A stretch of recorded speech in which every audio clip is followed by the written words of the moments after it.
법도하심으로 세종 주일 예배를 시작하겠습니다.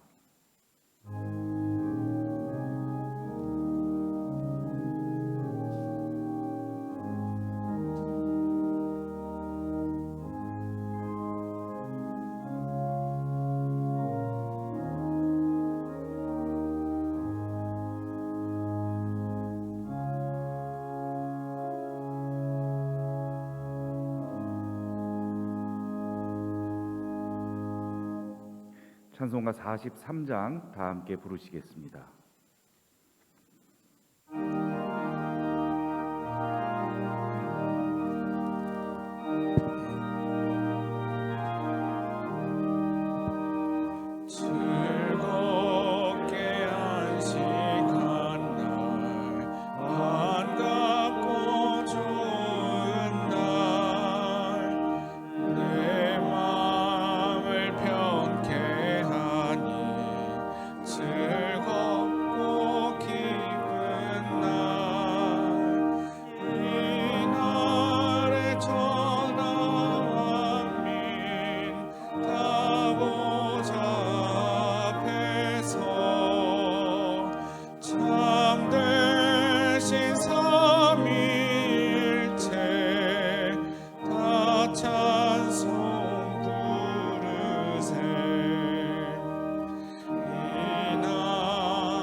성시교독 21번 교독하시겠습니다.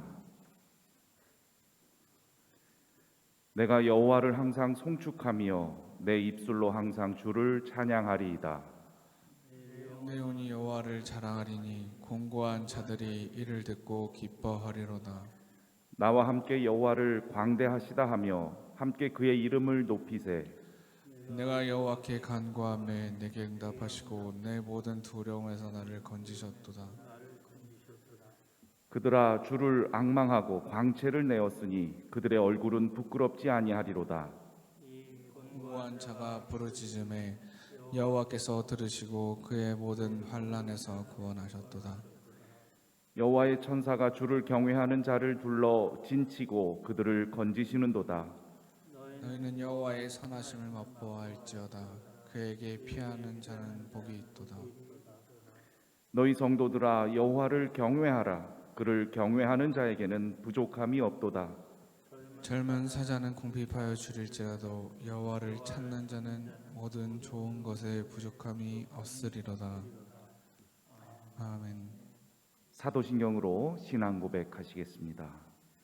전능하사 천지를 만드신 하나님 아버지를 내가 믿사오며 그 외아들 우리 주 예수 그리스도를 믿사오니 이는 성령으로 잉태하사 동정녀 마리아에게 나시고 본디오 빌라도에게 고난을 받으사 십자가에 못 박혀 죽으시고 장사한 지 사흘 만에 죽은 자 가운데서 다시 살아나시며 하늘에 오르사 전능하신 하나님 우편에 앉아 계시다가 저리로서 산 자와 죽은 자를 심판하러 오시리라.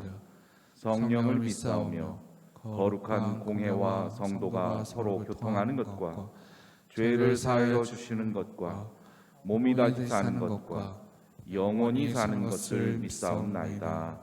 아멘. 함께 기도하시겠습니다. 성부, 성자, 성령 삼위의 하나님, 이 시간 예배를 위해 저희가 모였습니다. 인간인 저희가 찬양과 경배를 드릴 만한 존재는 하나님밖에 없습니다. 마음과 정성 모아 예배하오니 기뻐하여 주옵소서. 주님 앞에 고개 숙이고 저희 자신을 돌아보며 저희의 부족함을, 부정함을, 죄의 물듦을 자인하고 고백합니다. 회개의 영을 부어주셔서 진실하게 회개하게 하시며 주님의 보혈로서 깨끗함을 받게 하옵소서. 주님의 성령으로 저희의 영을 새롭게 해주셔서 온전함을 이루게 하옵소서. 세상 모든 만물 창조하신 후 흙으로 사람을 빚으시어 코에 생기를 불어넣으시며 숨쉬게 하시고 우리를 생명이 되게 하신 주님, 코로나로 인해 2년 넘게 답답한 한숨을 쉬어왔습니다. 이제 점차 팬데믹이 종식되는 시기를 맞습니다. 주님 항상 안전과 건강을 지켜주시고 이 세상을 온전히 치유하여 주시옵소서. 온 인류의 분열과 전쟁이 끊이지 않습니다. 특별히 우크라이나와 러시아를 위해 기도합니다. 이 얽힌 관계를 주님 아니면 풀 사람이 없습니다. 친히 간섭해 주시고 전쟁이 종식되어 더 이상의 희생이 없도록 인도해 주옵소서.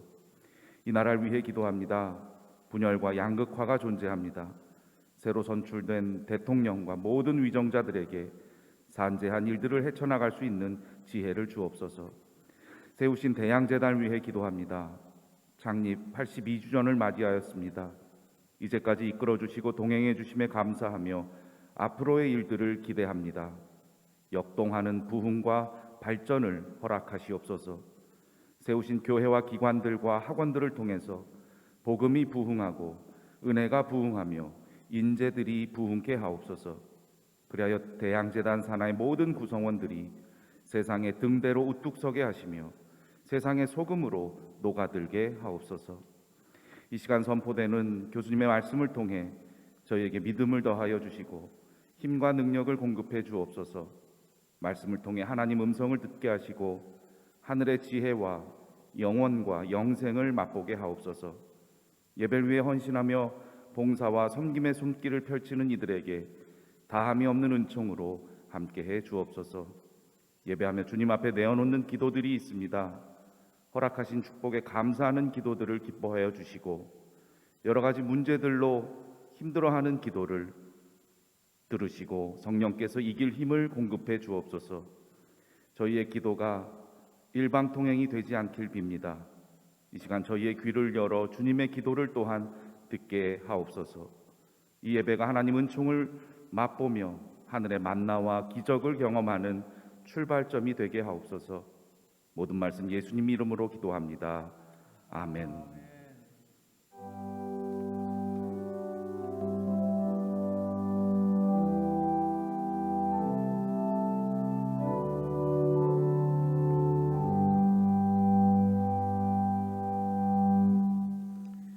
김현숙 교수님께서 성경 봉독해 주시겠습니다.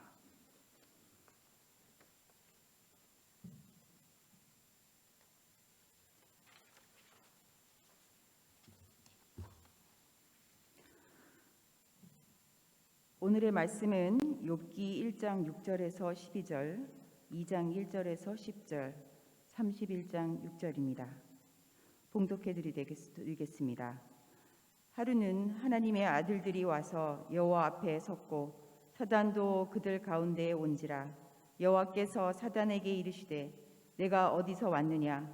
사단이 여호와께 대답하여 이르되 땅을 두루 돌아 여기저기 다녀왔나이다. 여호와께서 사단에게 이르되 내가 내 종 욥을 주의하여 보았느냐? 그와 같이 온전하고 정직하여 하나님을 경외하며 악에서 떠나는 자를 세상에 없느니라. 사단이 여호와께 대답하여 이르되 욥이 어찌 까닭없이 하나님을 경외하리까? 주께서 그와 그 집과 그의 모든 소유물을 울타리로 두르심 때문이 아니니까. 주께서 그의 손으로 하는 바를 복되게 하사 그의 소유물이 땅에 넘치게 하셨음이니이다. 이제 주의 손을 펴서 그의 모든 소유물을 치소서. 그리하시면 틀림없이 주를 향하여 욕하지 않겠나이까? 여호와께서 사단에게 이르시되 내가 그의 소유물을 다 내 손에 맡기노라. 다만 그의 몸에는 내 손을 대지 말지니라. 사단이 곧 여호와 앞에서 물러가니라. 또 하루는 하나님의 아들들이 와서 여호와 앞에 섰고 사단도 그들 가운데 와서 여호와 앞에 서니 여호와께서 사단에게 이르시되 내가 어디서 왔느냐? 사단이 여호와께 대답하여 이르되 땅을 두루 돌아 여기저기 다녀왔나이다. 여호와께서 사단에게 이르시되 내가 내 종 욥을 주의하여 보았느냐? 그와 같이 온전하고 정직하여 하나님을 경외하며 악에서 떠난 자가 세상에 없느니라. 내가 나를 충동하여 까닭없이 그를 치게 하였어도 그가 여전히 자기의 온전함을 굳게 지켰느니라. 사단이 여호와께 대답하여 이르되 가죽으로 가죽을 바꾸오니 사람이 그의 모든 소유물로 자기의 생명을 바꾸올지라. 이제 주의 손을 펴서 그의 뼈와 살을 치소서. 그리하시면 틀림없이 주를 향하여 욕하지 않겠나이까? 여호와께서 사단에게 이르시되 내가 그를 내 손에 맡기노라. 다만 그의 생명은 해하지 말지니라. 사단이 이에 여호와 앞에서 물러가서 욥을 쳐서 그의 발바닥에서 정수리까지 종기가 나게 한지라. 욥이 제 가운데 앉아서 질그릇 조각을 가져다가 몸을 긁고 있더니 그의 아내가 그에게 이르되 당신이 그래도 자기의 온전함을 굳게 지키느냐? 하나님을 욕하고 죽으라. 그가 이르되 그대의 말이 한 어리석은 여자의 말 같도다. 우리가 하나님께 복을 받았은즉 화도 받지 않겠느냐 하고 이 모든 일에 욥이 입술로 범하지 아니하니라. 하나님께서 나를 공평한 저울에 달아보시고 그가 나의 온전함을 아시기를 바라노라. 아멘. 생명의 말씀입니다.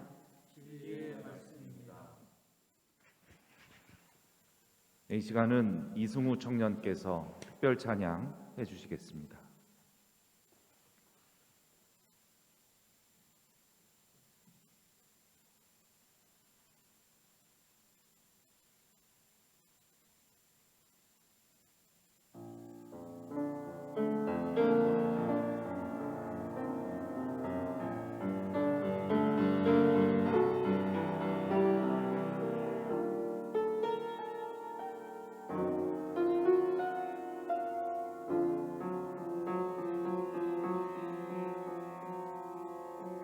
하나님 사랑 날 위하여 하늘 영광 버리고 오셨네. 저 높은 별 넘어 낮고 낮은 땅 위에 갈보리 언덕 십자가 지시고 물과 피를 흘려 죽으신 주 나에게 생명의 길 보이셨네.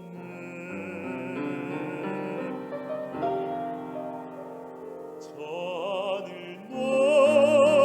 높이 올라가 내 사랑하는 주 만날 수 있을까? 저 바다 끝에 달려가 내 사랑 내 주님을 배울 수 있을까?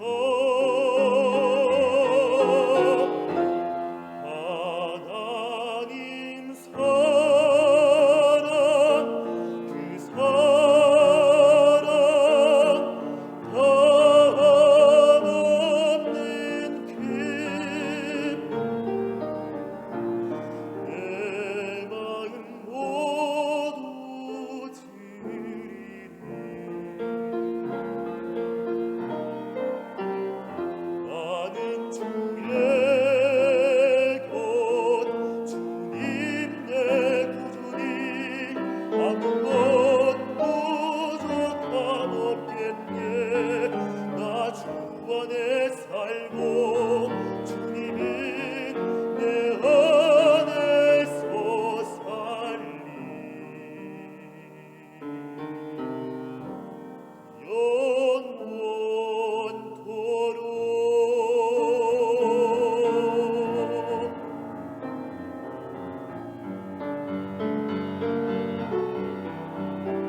이태하 교수님께서 어찌 까닭 없이 하나님을 경외하리까라는 제목으로 설교해 주시겠습니다.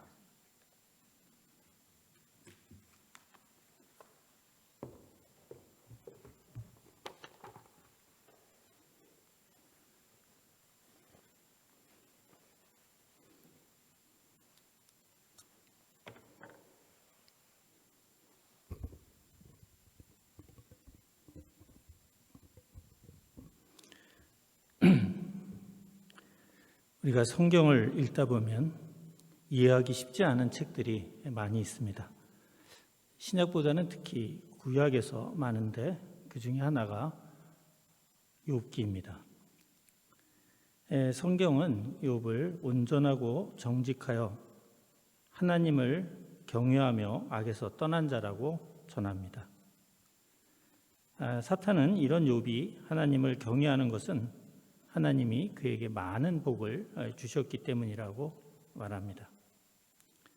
따라서 그가 가진 것을 잃게 되면 하나님을 아마 저주할 것이라 이렇게 말을 합니다. 이 하나님은 사탄이 욥의 믿음을 시험하는 것을 허락합니다. 욥은 사탄의 시험으로 인해 모든 재산을 잃었고 아내는 그의 곁을 떠났고 아들 7과 딸 3이었던 그의 자녀들과 많은 종들이 죽었습니다. 그러자 욥의 아내는 그에게 하나님을 저주하고 죽으라고 말하고 그의 곁을 떠났습니다. 그러나 욥은 끝내 하나님을 저주하지 않았습니다. 이에 하나님께서는 그의 재산을 예전보다 2배나 더해 주셨고 예전처럼 7 아들과 딸을 주셨고 그 후 140년을 더 살면서 4대에 걸쳐 많은 자손을 보는 장수의 축복을 내려주셨다는 겁니다. 욥기를 읽은 후 제일 먼저 드는 생각은 사람의 심중을 헤아리시는 하나님께서 어찌하여 욥을 악마의 손에 넘겨주셨는가 하는 점입니다. 게다가 10명이나 되는 욥의 자녀들과 많은 종이 사탄의 시험으로 인해 생명을 잃게 되었는데 하나님께서는 어찌하여 욥의 생명만이 귀하고 이들의 생명은 안중에도 없으셨던 건지 좀처럼 이해가 가지 않습니다. 저뿐이 아니라 욥기를 읽어본 분이라면 누구나 다 이런 생각을 한 번쯤은 해보셨을 것이라고 생각합니다. 욥기는 기원전 6세기경에 작성이 된 책으로 실존 인물이었던 욥에 대한 실화를 기록한 문헌이 아니라 하나의 우화로서 성경 기자가 어떤 메시지를 전하기 위해 작성한 이른바 지혜서입니다. 이 책을 제대로 이해하려면 우리는 먼저 이 책이 쓰인 기원전 6세기의 중동의 역사적 상황을 살펴보아야 합니다. 솔로몬 왕이 죽고 난 이후인 기원전 926년 이스라엘은 남유다와 북이스라엘로 분리가 됩니다.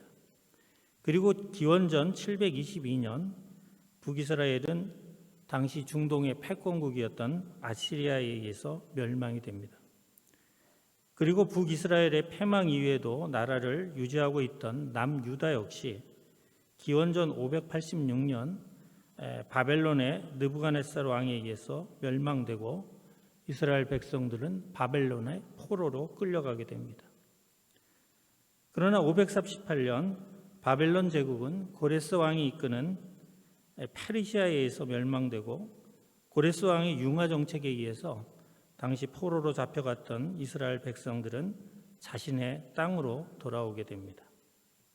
그리고 그들은 자신들의 땅에 국가가 아닌 성전 중심의 종교 공동체를 세웠습니다. 욥기는 바로 바벨론의 포로로 끌려가던 기원전 586년 전후에 나온 것으로 추정이 됩니다.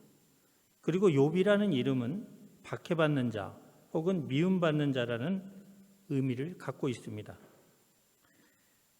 이처럼 책이 출간된 역사적인 맥락과 책의 제목이 의미하는 바를 우리가 곰곰이 생각해 보면 욥이라는 인물이 특정 개인이라기보다는 유대 민족을 가리키는 것임을 알 수가 있습니다. 욥기에서 욥은 온전하고 곧은 사람이며 하나님을 경외하고 악에서 멀리 떠난 자라고 묘사되어 있습니다. 남유다인들은 북이스라엘이 아시리아에 의해서 멸망되는 것을 보았기에 그들은 욥처럼 하나님을 경외하고 율법과 규례를 잘 지키려고 노력했습니다.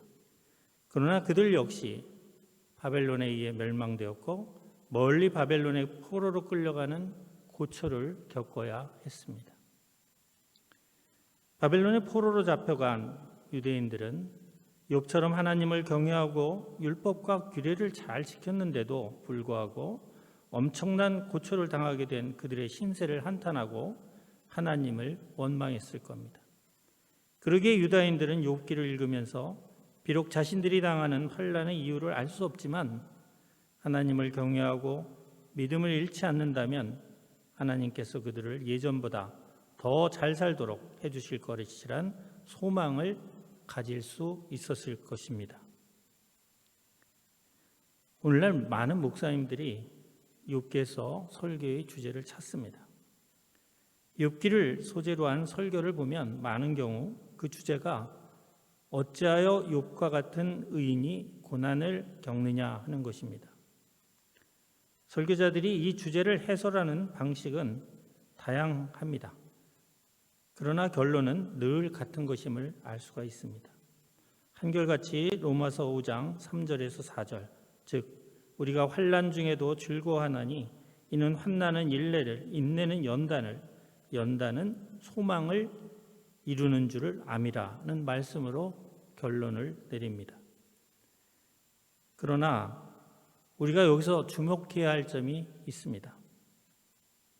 구약과 신약에서 말하는 의인의 의미가 다르다는 점입니다. 욥을 신약의 관점에서 본다면 그는 의인이 아닙니다. 신약에서는 율법으로는 의인이 될 수 없다고 말하기 때문입니다. 다시 말해 인간은 자력으로는 의인이 될 수 없는 그런 존재라는 것입니다. 그러기에 하나님께서는 예수를 우리에게 보내사 우리의 죄를 대속하게 했으며 따라서 의인이란 그리스도의 보혈의 대속을 믿는 사람, 즉 크리스찬을 가리키는 말입니다.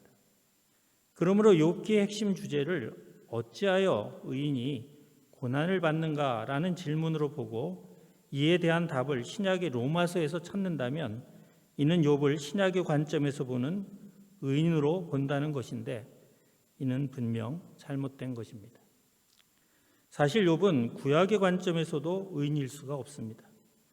욥은 자신을 의인이라고 생각하며 하나님께 자신이 받는 고초에 대해 항변을 하지만 욥기보다 지필연대가 더 오래된 시편 14장 2절에서 3절을 보면 여호와께서 하늘에서 인생을 굽어 살피사 지각이 있어 하나님을 찾는 자가 있는가 보려 하신즉 다 치우쳐 함께 더러운 자가 되고 선을 행하는 자가 없으니 하나도 없도다 라고 되어 있습니다.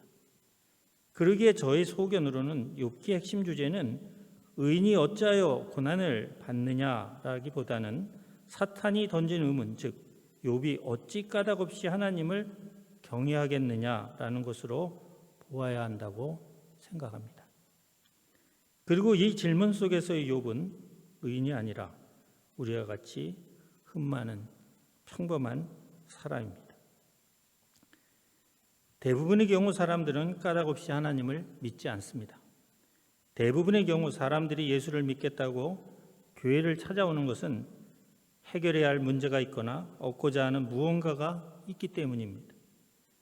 이렇게 시작된 신앙생활 가운데서 어느 날 문제가 해결이 되거나 자신이 얻고자 하는 것을 얻게 되면 사람들의 마음속에 조금씩 신앙심이 자라게 됩니다.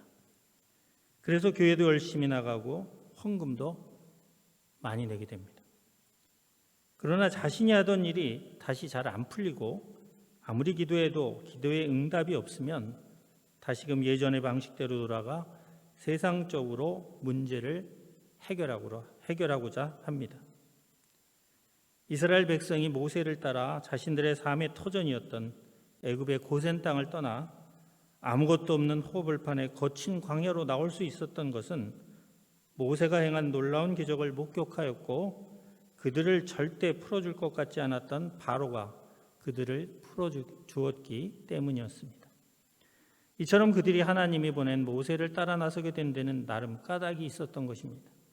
그러나 광야에서 목이 마르고 배가 고프자 하나님께 마실 것과 먹을 것을 요청했고 하나님께서는 사막에 샘을 내시고 하늘에서 만나를 내려주셨습니다.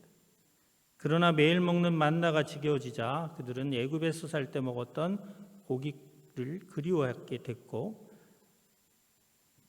그들을 광야로 인도하는 모세를 다시금 원망하기 시작했습니다. 그러자 하나님께서는 밤새 메추라기 떼를 보내서 그들의 소원대로 배불리 고기를 먹이셨습니다. 그러나 그들이 먹은 고기가 뱃속에서 채 소화도 되기 전에 그들을 매섭게 징계하셨습니다. 그로 인해 많은 사람이 죽었고 이스라엘 백성은 그들을 땅에 묻고 그것을 기브로 탔다, 즉 탐욕의 무덤이라고 명명했습니다. 하나님을 잘 믿는다고 하는 사람들은 다 나름대로 그들의 삶 속에서 하나님의 은혜를 체험한 사람들입니다. 그런데도 어려운 상황이 닥치고 기도에도 응답을 받지 못하면 심한 경우 하나님은 없다고 말하며 환난을 벗어나기 위해 다른 방도를 강구하기 시작합니다. 그 다른 방도 중에 하나가 바로 우상을 만드는 것입니다.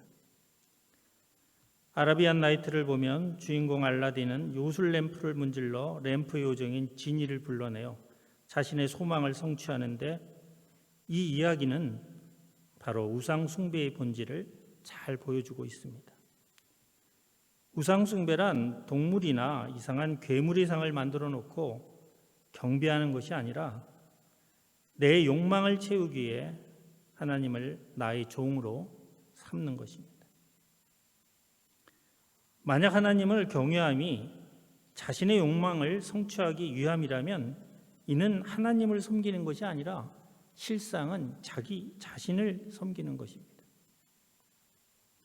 이것이 우상 숭배인 이유는 숭배의 대상이 하나님이 아니라 바로 자기 자신이기 때문입니다.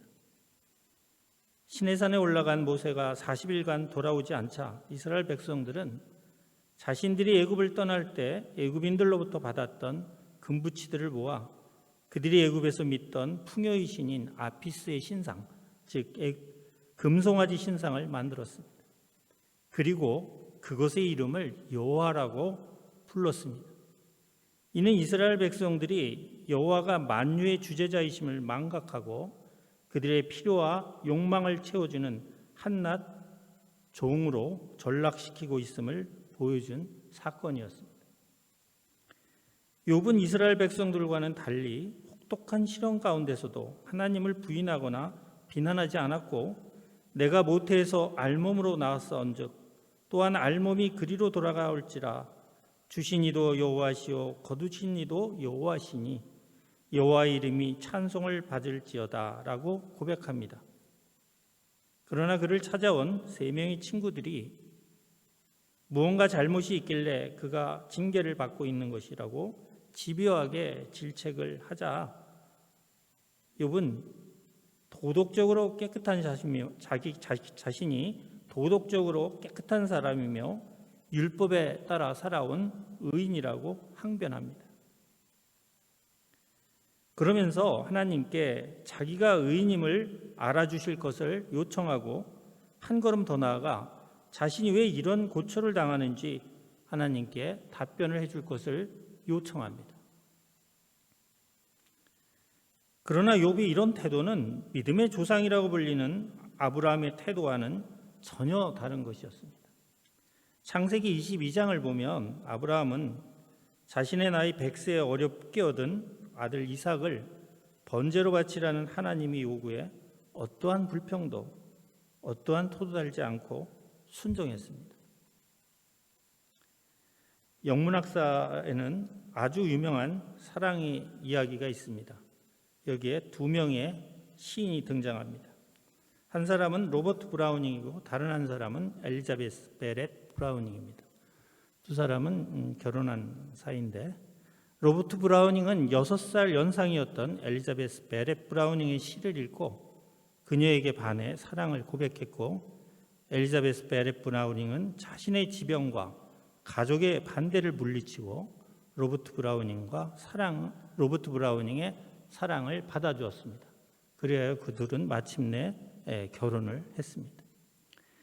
엘리자베스 브라우닝의 시 중에 당신이 날 사랑해야 한다면이라는 시가 있습니다. 이 시를 읽어보면 이런 대목이 나옵니다. 당신이 날 사랑해야 한다면 다른 아무것도 아닌 오직 사랑만을 위해 사랑해 주세요. 미소나 외모, 부드러운 말씨 등으로 인해 나를 사랑한다면 그런 것들이 사라지거나 변하게 될 때 더 이상 나를 사랑하지 않게 될 것이기에 아무 이유 없이 자신을 사랑해달라고 말하고 있습니다. 사탄이 욥에게 요구하는 것은 아무 이유 없이 하나님을 경외하라는 것입니다. 그러나 욥은 사탄이 하나님께 말했듯이 까닭없이 하나님을 경외한 것이 아니었습니다. 그는 하나님으로부터 의인으로 인정받기를 원했고 의인이 마땅히 누려야 할 합당한 삶을 원했던 것입니다. 앞서 언급한 로버트 브라우닝 역시 엘리자베스 브라우닝을 아무 이유 없이 사랑한 것이 아니었습니다. 그는 그녀의 시에 반했고 그녀의 시적 재능에 반했던 것입니다. 인간은 흠이 많고 하나님을 경외한다고 말하면서도 자신은 하나님을 이용하려고 들고 늘 선악의 경계에서 줄타기를 하며 사는 그런 존재입니다. 이처럼 나약하고 흠이 많은 존재임에도 하나님은 우리 인간을 저버리지 않으시고 우리를 구원해 주시기 위해 자신의 독생자인 예수 그리스도를 보내주셨습니다. 또한 우리에게 오신 예수 그리스도 역시 자신을 십자가에 못 박고 조롱하며 비웃는 자들을 보시며 이들은 자신들이 무슨 일을 하고 있는지 모르니 용서해달라고 아버지께 간구하셨습니다. 또한 아버지 곁으로 가신 후에는 성령을 보내어 우리를 바른 길로 인도하게 하셨습니다. 어느 날 집에서 TV를 보다가 우연히 밥정, 즉 밥으로 나누는 정이라는 그런 의미의 다큐멘터리 영화를 보게 되었습니다. 있는 그대로의 자연에서 나는 여러 소재들을 재료로 삼아서 자연 요리를 만드는 것으로 유명해 방랑식객이란 별칭으로 알려진 임지호라는 요리사의 이야기를 담은 다큐 영화였습니다. 그에게는 낳아주신 어머니, 길러주신 어머니, 그리고 마음을 나눠주신 어머니, 이렇게 세 어머니가 있는데 이미 세상을 떠나신 이 세 분의 어머니를 위해 3일 동안 108개의 음식을 장만해 제를 드린다는 그런 내용이었습니다. 임지호라는 이 방랑식객은 어릴 때 매우 가난하게 자랐고 세칭 말하는 가방끈이 매우 짧은 사람이고 심지어 요리사로 유명세를 떨치고 있지만 요리를 정식으로 배워본 적이 없는 분입니다. 이분은 요리를 어디서 배웠냐면 여러 곳을 방랑하면서 숱하게 많은 세상의 어머니들로부터 요리를 배웠다고 합니다. 제가 이 영화를 보면서 이 영화 중에 가장 인상 깊게 보았던 것은 임재호가 자기를 길러준 어머니 이야기를 할 때였습니다. 세 분의 어머니가 있다고 했죠. 낳아준 어머니, 길러주신 어머니, 마음을 나눠주신 어머니, 이렇게 세 분의 어머니가 있는데 특히 그를 길러주신 어머니를 이야기를 했습니다. 동네에서 아이들로부터 길에서 주워온 아이라고 놀림을 받아서 아이들과 어울려 놀지를 못하고 매일 냇가에 앉아 혼자 놀았다고 합니다. 이런 자신의 외로운 모습을 보며 자신을 길러주신 어머니가 자신을 위해 하염없이 눈물을 흘렸다는 이야기를 하면서 그는 자신을 위해 눈물을 흘려준 세 분 어머니들의 눈물값을 하기 위해 평생 동안 열심히 살아왔다고 말을 했습니다. 자신에게 일이 들어오면 얼마를 줄 것인지 묻지 않았고 그저 일만 생각하며 매 순간 열심히 일을 했다고 했습니다. 이 말을 들으면서 저도 모르게 눈물이 나왔습니다. 저는 너무 어린 나이에 어머님을 여의었기에 어머니가 저를 위해 흘린 눈물을 기억하지 못하지만 저를 세심하게 보살피고 챙겨주신 하나님의 은혜가 떠올랐기 때문입니다. 지금으로부터 32년 전 미국 유학 시절 교회의 작은 식사 모임에서 저에 대해 궁금해하는 분들이 있어서 제가 지금까지 살아온 여정에 대해서 이야기를 한 적이 있었습니다. 그때 제가 어린 나이에 부모님을 잃고 혼자 힘겹게 자란 이야기를 했는데 제 이야기를 들은 한 집사님이 이런 말씀을 하셨습니다. 하나님이 집사님의 부모님을 너무 일찍 데려가셨지만 하나님이 집사님을 직접 키워주셨네요. 제가 이 말을 듣고 얼마나 큰 감동과 위로를 받았는지 모릅니다. 그리고 이 말씀을 통해 얼마나 큰 힘을 얻었는지 모릅니다. 하나님은 우리의 참 부모님이십니다. 그분이 우리에게 원하시는 것은 세상의 부모님들이 원하는 것과 같은 세상에서의 출세나 성공이 아닙니다. 하나님은 우리가 육신의 노예가 되어 정욕을 쫓아 살기보다는 창조의 섭리대로 신령한 것을 사모하며 정욕과 죄에서 자유롭게 살기를 원합니다. 이를 위해 하나님께서는 예수 그리스도를 우리에게 보내주시어 우리 대신 십자가를 지게 하셨습니다. 예수께서 십자가에서 흘리신 눈물과 피는 바로 우리를 위한 눈물이며 우리를 위한 피 흘림이었습니다. 우리는 까닭없이 하나님을 경외할 수 있는 그런 존재가 못 됩니다. 그러나 하나님의 사랑과 예수 그리스도가 보여주신 십자가상에서의 눈물과 희생이 내 눈으로 직접 목격한 듯 내 마음에 와 닿을 수만 있다면 비록 이 세상에서 출세하거나 성공하지 못했다 해도 그리고 내가 원한 대로 인생을 살아가지 못한다고 해도 우리는 하나님을 경외하며 살게 될 것입니다. 그리고 하나님을 우리가 경외할 수만 있다면 지금 걷고 있는 이 인생길이 광야의 길을 걷듯 아무리 힘겹다고 할지라도 그 길이 가나안으로 이어지는 길임을 알기에 매 순간 최선을 다하며 살아갈 수 있을 겁니다. 잠시 기도드리겠습니다. 주님, 예수 그리스도의 고난이 우리를 향하신 하나님의 사랑과 은혜라는 것을 우리는 지금까지 귀로만 들었습니다.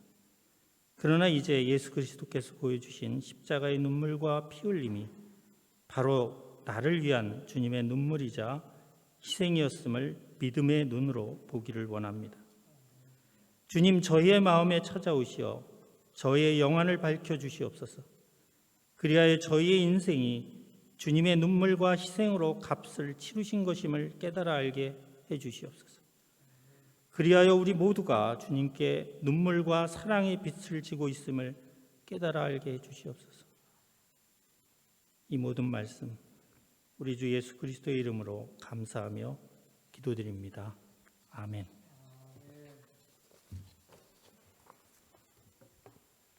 은혜와 깨달음의 말씀 감사합니다.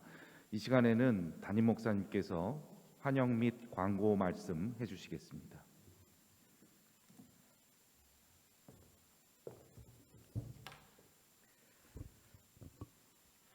먼저 오늘 구약을 가지고 욥의 얘기를 통해서 우리에게 은혜스러운 말씀을 전해주신 이태학 교수님에게 감사를 드립니다.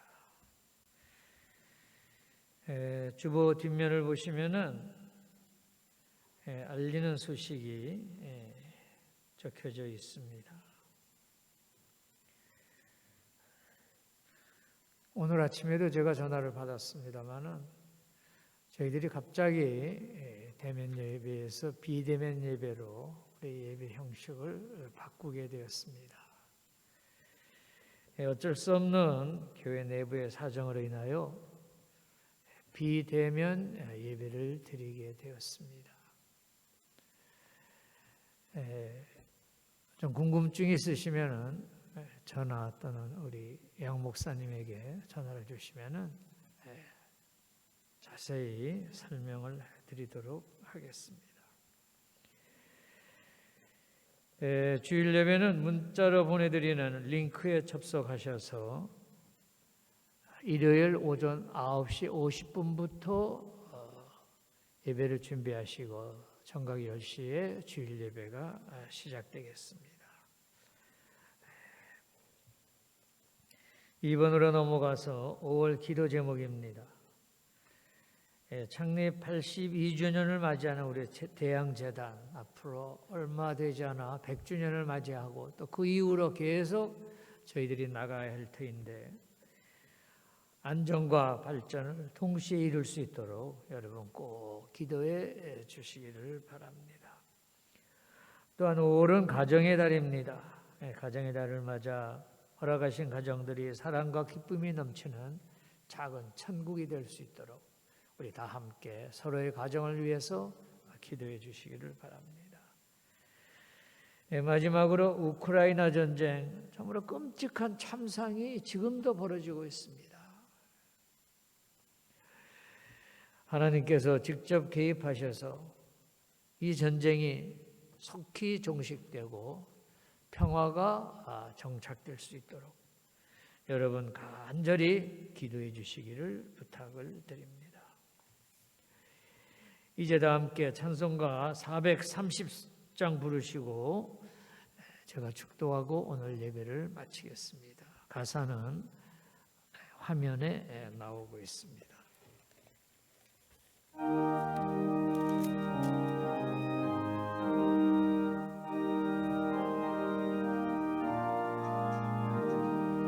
주와 같이 길 가는 것 즐거운 일 아닌가. 우리 주님 걸어가신 발자취를 밟겠네. 한 걸음 한 걸음 주 예수와 함께 날마다 우리 걸어가니.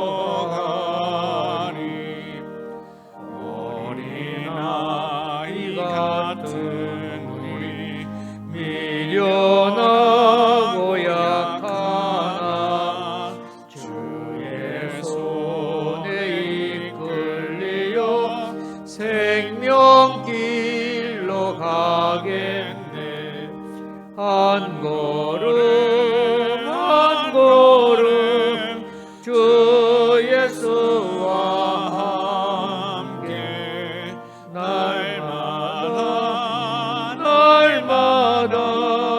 우리 걸어가리. 꽃이 피는 들판이나 험한 골짜기라도 주가 인도하는 대로 주와 같이 가겠네. 한 걸음 한 걸음 주 예수와 함께 날마다 우리 걸어가리.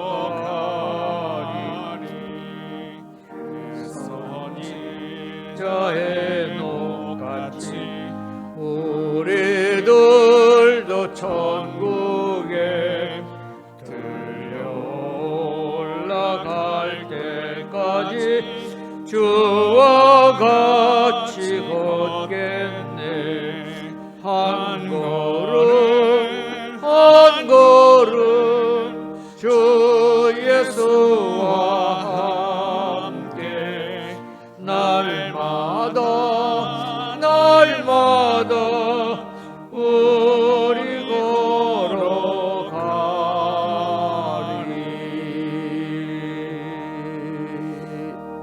아멘. 다 함께 기도하시겠습니다. 우리가 소속되어 섬기는 애지원 재단을 위하여 기도드립니다. 우리 애전교회는 모든 문제와 모든 도전의 해답을 말씀 안에서 찾는 복음적인 교회가 되게 하여 주시옵소서. 또한 소속된 애지원 믿음의 식구들 말씀대로 살도록 축복하여 주시옵소서. 말씀과 생활의 균형을 이룰 뿐 아니라 탄생으로부터 마지막 부르심을 받을 때까지 말씀 제일주의로 살아가는 신앙인들이 되게 하여 주시옵소서. 이제는 들려주신 말씀을 통하여 모든 것이 하나님의 은혜여 사랑임을 깨닫고 충성 헌신하기로 마음속 깊이 다짐하며 주님의 전을 나서는 사랑하는 주의 백성들, 또한 저들의 가정과 저희들이 섬기는 애전교회와 재단에 속한 모든 기관과 나아가서 우리의 조국 대한민국이 지금으로부터 세상 끝날까지 늘 함께하여 주시옵기를 간절히 축원하옵나이다. 아멘.